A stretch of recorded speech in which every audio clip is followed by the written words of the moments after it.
Bienvenue dans le podcast de la Terre à l'assiette. Bonjour et bienvenue à toutes et à tous dans ce nouvel épisode du podcast de la Terre à l'assiette. Une histoire d'amour, celle de ses parents, improbable, à l'autre bout de la Terre. Des rebondissements à couper le souffle, mais pas l'appétit. Des valeurs humaines qui vous touchent en plein cœur. Non, je ne suis pas en train de vous faire le résumé de la dernière série à succès de Netflix, bien que tous les ingrédients y soient réunis, mais bien du parcours étonnant d'Omar Abodi. Ce restaurateur franco-libanais est le propriétaire du restaurant-hôtel du Donjon, domaine Saint-Clair à Étretat, un établissement qu'il a repris il y a 20 ans, reconnu par le Collège culinaire de France depuis 2015. Aujourd'hui, il va nous raconter comment son périple personnel, familial et culinaire l'a conduit à traverser la moitié du globe, des terres rouges arides d'Australie jusqu'aux plaines beaucoup plus verdoyantes de sa Normandie d'adoption. Il nous parlera aussi de son combat pour une autre restauration artisanale dans laquelle il s'est engagé corps et âme, mais aussi de cette terre du Liban, un pays où il n'a pas grandi, mais qui lui tient particulièrement à cœur.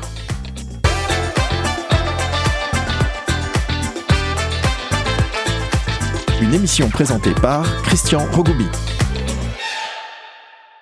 Bonjour Omar. Bonjour Christian. Alors, raconte-nous un petit peu cette source qui est à la base de toute ton identité d'artisan militant de la qualité que tu incarnes magnifiquement au collège. Écoute, je commence toujours à dire que j'ai pas de mérite, parce que j'ai un père libanais, une mère française, un couple formidable qui m'a donné l'amour de ce métier.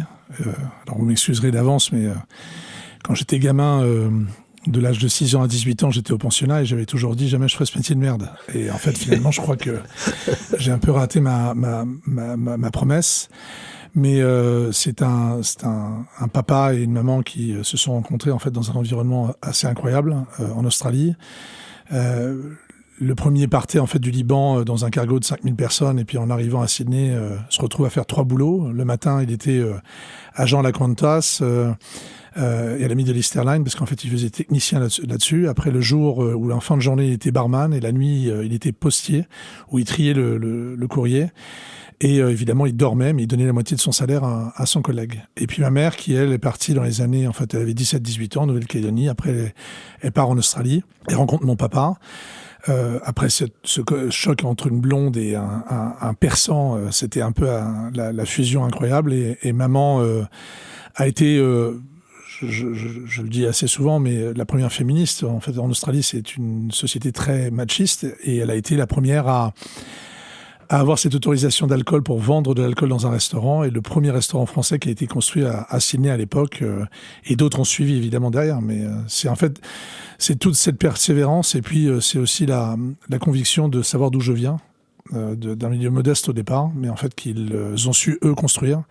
Et je tente, des fois je me plante, mais je tente d'être à la hauteur de ce qu'ils m'ont légué.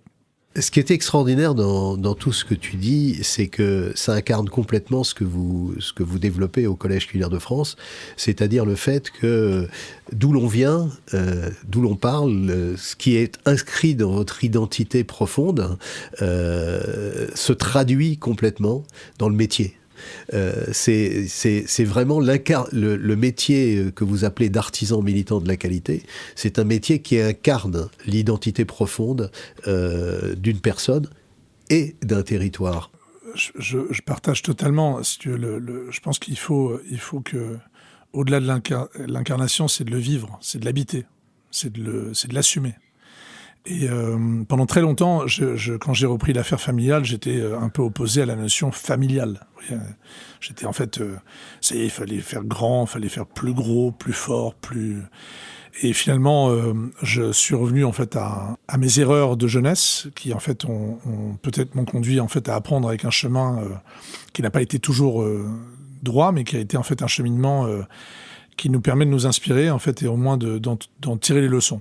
Et c'est surtout ça le plus important, c'est d'en tirer les leçons et de savoir se remettre en cause parce que finalement la seule verticalité ou la seule vérité, c'est la vérité du miroir. Et à partir du moment où en fait on se dit qu'on s'est planté, ce qui manque aujourd'hui dans notre société, c'est que on ne sait plus s'excuser, on ne sait plus dire pardon, on ne sait plus dire merci, on ne sait plus dire au revoir, on sait dire bonjour. Des choses simples de la vie, mais qui en fait finalement font une société et une civilisation. En fait, tu dis quelque chose qui est petit à petit, et c'est très inquiétant, en tout cas ça interpelle, qui est une perte d'identité. On a avec ça, après, un vide qui s'installe.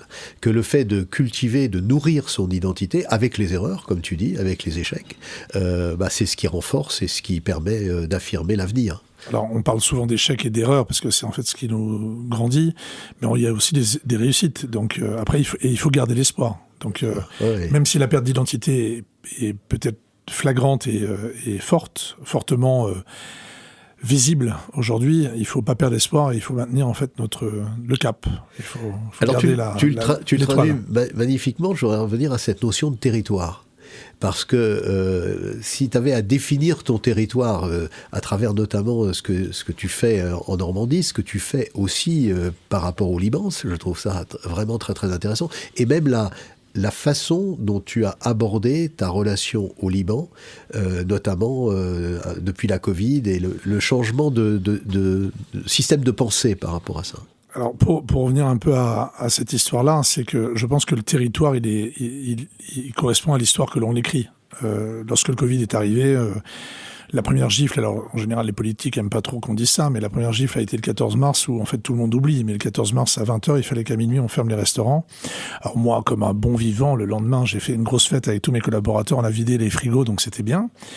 Mais après le lundi matin, grâce à Guillaume Gomez et Stéphane Mégenès, en fait on s'est mis en fait à donner à manger, en fait alors pas à manger, mais en fait de donner des parenthèses heureuses tous les dimanches pour les équipes qui étaient autour de nous, en fait pour les soignants et les aides-soignants. Et puis après arrive l'explosion du 4 août, qui est en fait la deuxième gifle. Et là, je décide que finalement, notre territoire, il n'est pas en fait uniquement dans notre périmètre proche, mais en fait, il est aussi... Alors, on dit souvent au Liban qu'on porte le Liban en soi, et en fait, il nous accompagne tout le temps, mais malgré tout, il y avait le besoin d'emmener mes équipes au Liban pour qu'ils se rendent compte de la chance qu'eux pouvaient avoir en fait en étant en France, et de se rendre et de se projeter.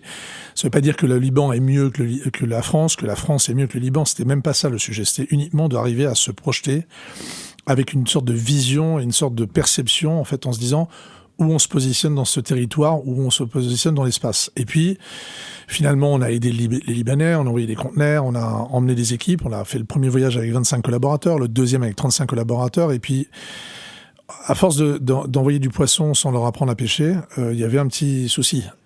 Donc on a fait des terrains agricoles sur lesquels maintenant on sème, on cultive et on récolte des légumes pour la population au Liban. On a 2 terrains, on va arriver au 3e terrain, donc c'est lourd, c'est dur, mais on est en train d'arriver en fait un peu à notre mission et à nos objectifs. On travaille entre autres sur la méthode de Jean-Martin Fortier sur le maraîchage, donc le maraîchage bio-intensif.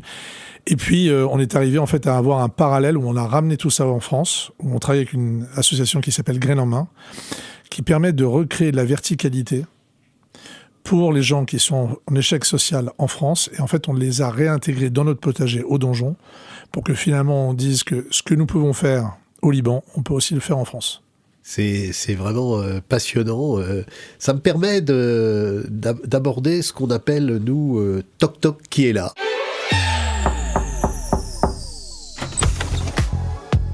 Toc Toc qui est là? Je vais te poser des questions rapides. Si tu étais un animal. Un loup. Si tu étais une saison. L'automne. Un pays. Le Liban. Si tu étais un mot. Engagement. Un plat. Je sais qu'il y a l'agneau... Ouais, alors moi, c'est plutôt le kibénaillé, parce que c'est la viande d'agneau crue, comme ça, avec du blé concassé. D'accord. Ta poisson favorite? Negroni. Ah, on partage ça tous les deux, là. Vous parlez beaucoup au collège de transparence dans la relation, transparence dans les produits. Pourquoi? C'est quoi, en tant qu'artisan militant qualité, la transparence, ça sert à quoi et pourquoi on revendique la transparence? Quand j'ai commencé mon potager en 2004, au donjon, je l'ai fait sous l'impulsion et l'inspiration en fait, d'Alain Passard. En fait, à l'époque où les changements en fait, de la restauration dans les années 2000 avaient fait en fait, que radicalement, il fallait qu'on voit les choses différemment. Et pour moi, la notion en fait, de ce potager-là, alors je ne l'ai pas bien expliqué, mais en fait, c'était l'idée de temporalité. C'est en fait d'expliquer que dans la transparence que l'on doit avoir aussi vis-à-vis du consommateur, c'est en fait de dire que les choses prennent du temps. Et que si on parle de transparence, c'est parler de temporalité, parler en fait de produits, parler de producteurs et d'artisans avec qui nous travaillons, parler de nos travailleurs et de nos collaborateurs et les mettre en avant. Finalement, c'est une chaîne humaine, une chaîne environnementale qui fait la qualité en fait de ce que l'on est en tant qu'entrepreneur.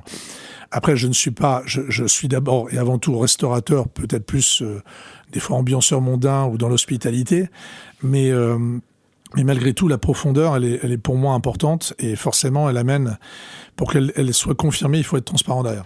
Par rapport à cette volonté-là, je sais qu'au Collège Cuillère de France, vous revendiquez pas d'être un label, mais plutôt une appellation, la défense d'une cause.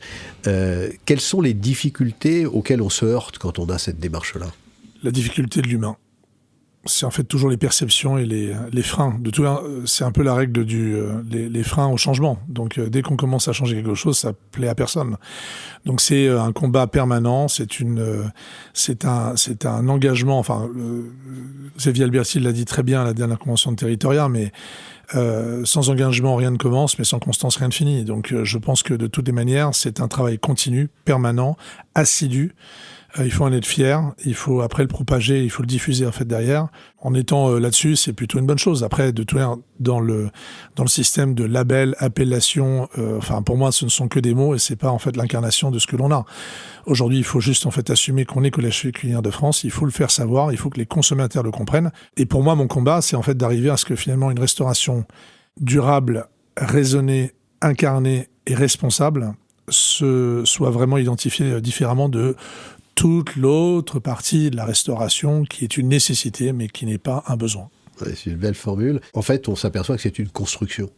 Et avant tout, une construction de tous les jours, une construction humaine, avant toute chose. Ouais, je crois que c'est une co-construction. Parce que c'est permanent. Enfin, je vois difficilement le fait qu'on puisse construire tout seul. Enfin, moi, je ne construis pas mon entreprise en fait seul. Si j'ai pas mes collaborateurs à côté de moi, ça ne marche pas. Ça, on va y venir. C'est un point très important. Je te propose, avant de passer à notre rubrique fromage ou dessert. C'est fromage ou dessert ? Logique ou émotion ? Émotion. Travail ou vacances ? Travail. Pareil, vie personnelle ou vie professionnelle ? Professionnel. Temps court ou temps long ? Temps long. Est-ce que tu aimerais renaître dans le passé ou dans le futur ? Passé. On se marrait mieux. Et tu te marres encore aujourd'hui quand même ? Je trouve non, je m'emmerde.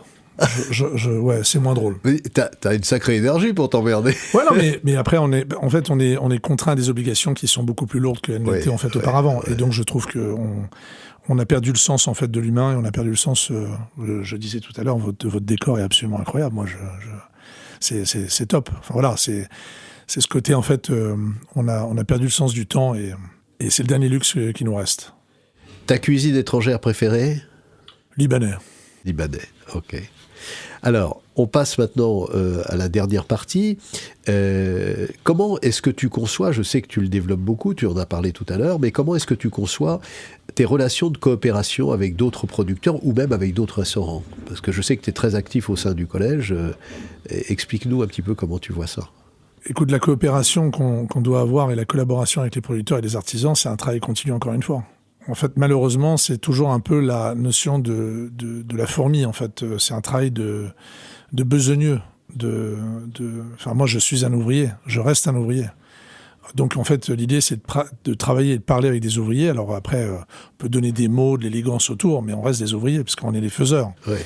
Et sans humain, on peut pas y arriver. Donc, évidemment, la problématique, c'est de trouver le bon producteur, le bon artisan, d'essayer de les faire travailler de manière régulière pour que finalement tout le monde s'y retrouve. Donc nous, en fait, économiquement, eux économiquement aussi. Mais c'est un travail permanent. Et en fait, c'est un peu l'avantage avec le collège, c'est d'avoir un peu cette source, ce vivier, cette bibliothèque, ce garde-manger et ce grenier en fait formidable qui nous permet en fait d'aller chercher directement un producteur et puis de s'en inspirer et d'arriver à travailler là-dessus. Après, sur les restaurateurs, c'est un combat qui est en fait aussi très difficile parce que on est quand même dans une restauration très engagée pour certains d'entre nous. Il faut maintenir en fait forcément, parce que dans toutes ces belles paroles, il y a quand même des engagements financiers, donc il y a quand même et un équilibre financier qui doit être maintenu derrière. Donc même si la fondation de mon groupe est basée sur l'humain et l'environnement, le profit est quand même l'élément en fait final parce que finalement on peut pas jouer en fait dans un écosystème en ne donnant que de la philosophie. Donc ouais, les restaurateurs, on essaye de les amener, de les accompagner, de s'en inspirer, de s'auto-inspirer parce que finalement il y a quand même des gens qui font des choses formidables en France et on a un territoire exceptionnelle. On a un laboratoire permanent. On a un laboratoire et des recherches-développement qui sont extraordinairement en fait, pertinentes en fonction des régions, et ça, c'est génial. Tu décris toutes les vertus, mais difficiles à mettre en œuvre, de coopération par rapport à de la compétition qui elle, isole. La coopération, c'est un élément qui en fait est un élément fondateur et solide. Mais après, c'est en effet la compétition derrière. C'est-à-dire qu'en fait, on doit gérer nos affaires aussi après derrière. C'est-à-dire que comment la coopération génère une économie rentable et profitable. C'est ça l'enjeu. Bon, mais je pense que c'est le collectif qui le permet. C'est le collectif. Voilà. On ne peut pas le faire tout seul. On est bien d'accord. De toute façon, si en fait on était suffisamment pertinent, mais comme on le faisait auparavant, si on fait livrer en fait directement la totalité d'une marchandise pour plusieurs restaurateurs qui achètent en commun pour en fait une valeur commune, ce serait plus simple. Mais c'est facile à dire, mais... Il y a quelques expériences au sein du collège qui vont dans ce sens-là, et c'est prometteur par rapport, justement... et chaque cas est différent, on ne peut pas normer les choses. Et puis, le sujet, c'est aussi, on a malheureusement des valeurs concentriques. Oui, il y a les valeurs, en fait, géographiques concentriques. Donc, les valeurs qu'on retrouve à Paris, en fait, finalement, c'est beaucoup plus facile. Mais nous, en Normandie, on est un peu isolés. Ah oui. Quand je suis en Savoie, je suis un peu isolé. Donc, en fait, finalement, c'est d'arriver à construire et ne jamais lâcher. Quelle relation tu ressens? Tu parles avec tes collaborateurs, donc tu as parlé aussi d'une certaine vision que tu as dans la manière de gérer tes collaborateurs, de les impliquer, de les faire co-construire, en fait, c'est ce que tu disais tout à l'heure. Est-ce que tu sens, au niveau des nouvelles générations, des aspirations différentes ou une façon d'aborder les choses différentes? Alors, c'est quand même un peu la courbe du deuil. On est toujours entre la colère, l'acceptation et tout ce qui va autour. Donc, évidemment, ça a été quand même très brutal, même pour moi, qui en fait envie toujours de changer et de m'adapter en fait en conséquence. Mais en fait, il faut savoir qu'on n'est plus dans la même génération qu'on a pu vivre à une certaine époque. Donc, il faut l'accepter. Maintenant, je l'ai accepté. Et il faut qu'on adapte en fait notre mode de management, notre mode de fonctionnement, et forcément écouter les aspirations des uns et des autres. Et il ne faut pas chercher en fait à essayer de les mettre dans une boîte qui était la mienne ou qui est toujours la mienne aujourd'hui, mais qui ne me regarde que moi. Et après, c'est en fait finalement... Et en ce sens, ils apportent quelque chose? Ils t'apportent quelque chose? Objectivement, non. D'accord. Pas pour le moment. Je pense qu'on est encore dans une mutation très, très récente, et je pense qu'on a perdu en fait dans le bon sens. Le bon sens a été perdu. Ce qui est fondamental dans ce que tu dis, c'est que autant en termes techniques, en fait, il y a des choses qui se transmettent, mais autant en termes de savoir-être, il y a une expérience de vie du savoir-être qui, justement, on voit la dégradation, et c'est là où c'est important de... Ouais, enfin, savoir-être, c'est exactement ce que tu viens de dire. Enfin, ça prolonge en fait le bon sens. Pour moi, c'est ça, c'est le bon sens. Je sais pas comment le dire autrement, mais ce qui en fait est regrettable, c'est que on parlait tout à l'heure de la notion de la réglementation des choses, mais la réglementation n'est pas la solution en fait d'une relation humaine. C'est pas la construction en fait d'une relation en fait avec l'autre. C'est une technique qui peut être nécessaire à un certain moment, mais qui n'est pas elle cache la réalité. Elle cache la réalité en fait de ceux qui sont devant nous. Mais quand tu parles de bon sens, il me vient toujours à l'esprit cette notion de sens commun, puisque c'est l'équivalent du bon sens. On disait le sens commun. Et la question à se poser, c'est où est-ce qu'il y a du commun aujourd'hui? Où est-ce qu'on construit du commun? On est complètement là-dessus, quoi. On est d'accord. J'ai trouvé une vidéo qui était assez intéressante, et en fait, le bon sens, pour moi, je l'ai résumé à la main. Ah oui. À la main. Et je crois qu'à partir du moment où en fait on est capable de pouvoir tendre la main ou mettre la main sur l'épaule d'un ami, ou uniquement d'utiliser sa main pour que finalement on ouvre un ascenseur pour laisser passer quelqu'un, tendre une main pour ramasser quelque chose par terre, tendre une main pour juste en fait aider quelqu'un à se relever, c'est uniquement la main. Et je pense qu'on a perdu cette main. C'est génial ce que tu dis. Je me permettrai parce qu'il m'a beaucoup marqué, de reprendre un mot de Michel Guérard, qui, même quelques semaines avant sa mort, malheureusement récente, me disait l'artisan, en fait, comme disait Paul Valéry, c'est la main qui est le prolongement de l'esprit. Et c'est tellement fort, c'est tellement vrai, et c'est tellement simple et évident, c'est exactement ce que tu viens de dire. La main. La main. Alors moi qui parle beaucoup avec les mains, là je suis resté très sage, je peux parler avec les mains. Je te propose maintenant d'ouvrir le pot de moutarde. La moutarde me monte au nez. Le pot de moutarde, c'est quand la moutarde te monte au nez. Je te sais passionné par plein de choses. Un coup de gueule sur quelque chose qui te heurte dans notre environnement ou dans la société. Il y a des choses personnelles, mais que je n'aborderai pas là. Personnelles, enfin, plutôt géopolitiques. Non, ce qui me désole, c'est en fait le manque de politesse, d'élégance, manque de savoir-être. Ça me fatigue et ça me blesse et ça me blesse pour les autres. Je trouve que l'injustice, quelle qu'elle soit, à quelque niveau, me fait mal, me fait très mal. Et l'injustice, c'est en fait je crois que c'est un peu ça il faut être juste. Faut pas, parce que transparent, c'est bien, mais il faut être juste. Il faut être juste, oui, tout à fait. Écoute, je te remercie. Merci de toutes ces participations. En toute confidence, si tu avais une adresse à nous recommander, un restaurant ou un producteur pour nos auditeurs et nos auditrices. Alors moi, je suis un fan du filet de bœuf au poivre, donc j'adore le Paul Bert, rue Paul Bert à Paris. Ah oui. Et puis il faut venir chez nous, c'est bien aussi. Parce qu'en Normandie, ça vous bouge. Non, mais c'est un univers. Là, le donjon, c'est un univers à Étretat, c'est merveilleux. On est dans un autre monde. Et tu sais, en fait, j'en parle, mais on parlait de territoire tout à l'heure.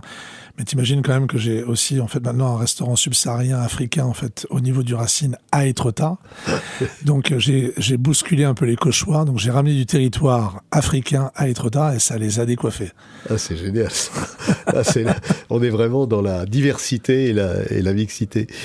Écoute, pour notre prochain épisode, nous recevrons un artisan exceptionnel avec qui, Omar, tu as au moins un point commun, c'est le goût du voyage. Lui, c'est un globe-trotter de l'apiculture. Il viendra nous parler de sa ferme familiale et de ses enjeux en termes d'apiculture, qui, on le sait, est menacée par le dérèglement climatique. Un rendez-vous passionnant à ne pas manquer dans 15 jours. Merci Omar. Vous venez de déguster un épisode de La Terre à l'assiette, le podcast qui vous donne envie de bien manger. Nous espérons que vous avez passé un agréable moment en notre compagnie. Si ce podcast vous a régalé, soutenez-nous en lui donnant un maximum d'étoiles, comme un grand chef, et en vous abonnant. Vous avez envie d'en savoir plus sur les actions du Collège culinaire de France et sur le mouvement Manger Citoyen ? Suivez-nous sur les réseaux sociaux et sur notre site internet. À très vite pour un prochain épisode. Ah oui, et évidemment, l'addition, elle est pour nous.